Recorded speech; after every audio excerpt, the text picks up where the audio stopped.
ভাই এই গরুগুলোকে সব ছেড়ে পালেন না? হ্যাঁ, এগুলি সব আপনার? হ্যাঁ, কয়টা গরু আছে আপনার? 6টা গরু আছে। এগুলিকে এখন বাসায় নিয়ে যাচ্ছেন? ওই চকে নেবেন। এরা ওই যে যারা চক মানে হচ্ছে কি খালি জায়গা, তাই না? ওই যে শুধু ঘাস খায়, তাই না? হ্যাঁ, ঘাস খায়। দেখেন চকে চকে গরু নিয়ে যাচ্ছে এলাকার কৃষক ভাইয়েরা। বন্ধুরা, চরে চলে আসলাম। দেখুন, এটা একটা চর। এখানে দেখেন সবাই গরু ছেড়ে লালন পালন করে, সেটাই দেখানোর জন্য আসলে চরে আসলাম আপনাদের একটা ভিডিও দেওয়ার জন্য। দেখেন আমার বেশ কিছু ভিডিও ভাইরাল হয়েছিল এই চরে, গ্রাম বাংলার সুন্দর একটা ঐতিহ্য। তারা গরুগুলো সারিবদ্ধভাবে ছেড়ে লালন পালন করে থাকে, যেটা শহরে বা খামারে সেই সুযোগটা থাকে না। দেখেন কত সুন্দর পরিবেশ, গ্রাম বাংলার প্রাকৃতিক পরিবেশ, যেটা দেখতে ভালো লাগে। দেখেন এই যে একদম ছেড়ে পালছে, কোনো রশি নাই, শুধু গলার মধ্যে একটা রশি আছে। দেখেন দেখেন মধ্যে কত সুন্দর। এই যে দেখুন সব দলবদ্ধভাবে এই যে এখানে কিছু মুখ বেঁধে রেখেছে। দেখেন সব। ভাই এগুলি কি এক গৃহস্থের গরু?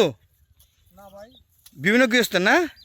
এগুলো মুখ বেঁধে রাখছেন কেন? মুখ বন্ধ রাখছি জানি না খেতে মাইশের। মাঝে ধান যাতে না খেতে পারে। হ্যাঁ। তো এগুলো একদম খাঁটি দুধ না? খাঁটি দুধ, হ্যাঁ। খাঁটি দুধ। এগুলো সব ছেড়ে পালেন, তাই না?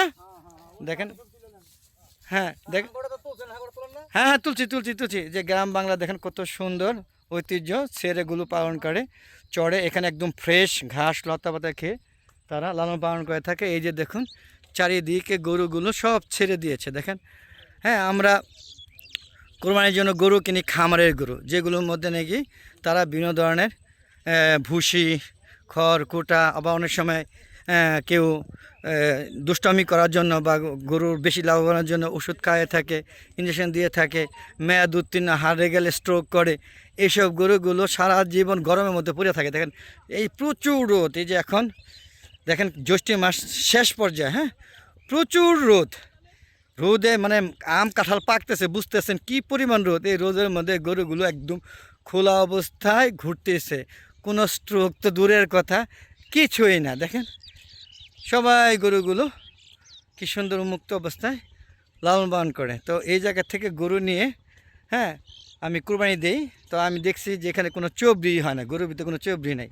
আর বাজার থেকে আপনার হাটের থেকে যে গরুগুলো নেবেন, যেগুলো খামার বাইদের, তাদের প্রত্যেকটা গরুতে কি হয়, প্রচুর পরিমাণে চবরি হয়।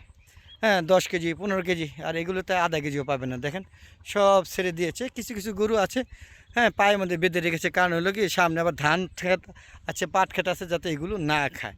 হ্যাঁ দেখেন দেখেন কীভাবে লালন পালন করে থাকে। দেখেন কত সুন্দর। হ্যাঁ তো বন্ধুরা, এই প্রচুর রোদের মধ্যে আসলে কারো সাক্ষাৎকার নিতে পারলাম না, যা পারছি সেটা দিয়েছি। আর এরকম ভিডিও যদি ভালো লাগে তাহলে অবশ্যই কমেন্ট করে জানাবেন, আরও ভিডিও দিব।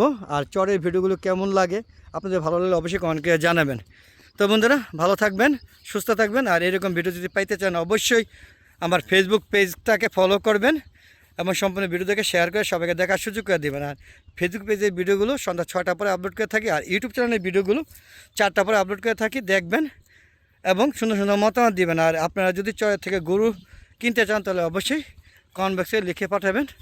হ্যাঁ আমি আপনাদের ব্যাপারীদের সাথে, মানে যারা গরু পালে কৃষকদের সাথে, সরাসরি কৃষকদের সাথে যোগাযোগ করে দিব। তো বিদায় নিচ্ছি, সবাই ভালো থাকবেন। হ্যাঁ খুদা হাফেজ, আসসালামু আলাইকুম।